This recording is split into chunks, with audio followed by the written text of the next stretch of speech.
សួស្តីបងប្អូនអរគ្នាសូមស្វាគមន៍ចូលមកកាន់វីដេអូថ្មីបងប្អូនអ្នកខ្លះដែលចង់ដឹងអំពីវិធីក្នុងការប្លុកដៃគូរបស់យើងដោយមិនឲ្យគេដឹងមុនបាទគេនៅតែឆាតបានអញ្ចឹងទៅប៉ុន្តែគាត់ថាយើងអត់ឃើញក្នុងការឆាតមកទេអញ្ចឹងណាអញ្ចឹងសម្រាប់បងប្អូនថ្មីដែលមិនទាន់បានចុច Subscribe ក៏ដូចជាចុច Follow សូមជួយចុចម្នាក់មួយទៅណាអូខេតើបងប្អូនសូមចូលទៅតាមដានជាមួយខ្ញុំបងប្អូនបើកឆាតមកបាទ Facebook Chat បន្តមកទៀតបងប្អូនចូលទៅក្នុងឆាតណាមួយណាឥឡូវឧទាហរណ៍ទៅខ្ញុំចូលក្នុងឆាតនេះបាទអញ្ចឹងបន្តមកទៀតបងប្អូនចុចទៅលើកន្លែង profile គេនេះណាចុចមកបាទឥឡូវម្ដងទៀតបាទចុចទៅលើ profile ហ្នឹងមកបាទហើយបងប្អូនអស់ចុះក្រោមបងប្អូនអស់ចុះក្រោមហើយបងប្អូនមករកពាក្យថា restrict នេះឃើញទេកន្លែង restrict ហ្នឹងណា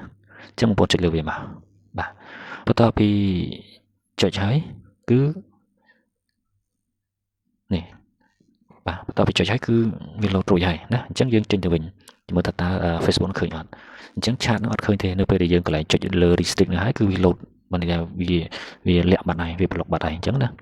អញ្ចឹងសួរថានៅពេលដែលយើងចុចចឹងហើយបើយើងចង់បើកនៅបានន័យថាយើងចុចទៅលើ ឆាតហ្នឹងឲ្យឃើញឬក៏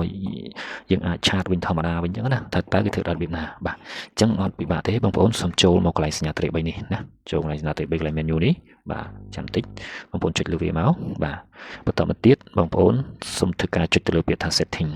បាទអូខេបងប្អូនអស់ចុះក្រោមមួយផុតមកបាទអស់ចុះក្រោមមកអញ្ចឹងបងប្អូនមកយកពាក្យថា privacy and safety បាទអញ្ចឹងបងប្អូនធ្វើការអស់ចុះក្រោមឲ្យផុតមកបាទនេះចំណុចកន្លែងនេះអញ្ចឹងមុននឹងខ្ញុំបង្ហាញបងប្អូនជាបន្តទៀតសម្រាប់បងប្អូនដៃថ្មីសូមជួយចុច Subscribe ក៏ដូចជាចុច Follow ខ្ញុំម្នាក់មួយផងណាអូខេតោះយើងបន្តទៀតនេះចំណុចកន្លែងនេះដែលខ្ញុំត្រូវបង្ហាញបងប្អូនគឺយើងទៅដោះនៅ unrestrict វិញអញ្ចឹងបងប្អូនមើលមកកន្លែងនេះពាក្យថា restricted account បាទកន្លែងហ្នឹងអញ្ចឹងបងប្អូនចុចលើវាមកបាទឃើញទេនេះដែលយើងចុច restrict មិញណាអញ្ចឹងនៅពេលដែលយើងដោះយើងគ្រាន់តែយកដៃចុចទៅលើរូប profile ហ្នឹងមកបាទវាលោតមកនៅក្នុងនេះហើយណារបៀបឆាតអញ្ចឹងយើងចុចបន្តទៀតគឺកន្លែងខាងក្រោមនេះគឺ unrestrict ឃើញទេយើងចុចទៅលើពាក្យថា unrestrict ហ្នឹងមកបាទអញ្ចឹងយើងបែកមកវិញសិនបែកមកទៀតបាទបែកមកទៀតហើយនឹងបែកមកទៀតមកបែកមកទៀតឲ្យផុតមកអញ្ចឹងនេះមុនគឺយើងចុច restrict គឺវាបាត់ពីលើនឹងតែម្ដងតែឥឡូវគឺយើងដោះវិញមកនេះតែយើងចុចទៅលើពាក្យថា unrestrict គឺវាឃើញឆាតហ្នឹងមកវិញធម្មតាណាបងប្អូនទាំងគ្នាបាទអញ្ចឹងសម្រាប់ចំណេះដឹងនេះគឺមានតែប៉ុណ្្នឹងណាបងប្អូនទាំងគ្នាបើសិនជាគិតថាវីដេអូនេះមានប្រយោជន៍បងប្អូនជួយចុច share ក៏ដូចជា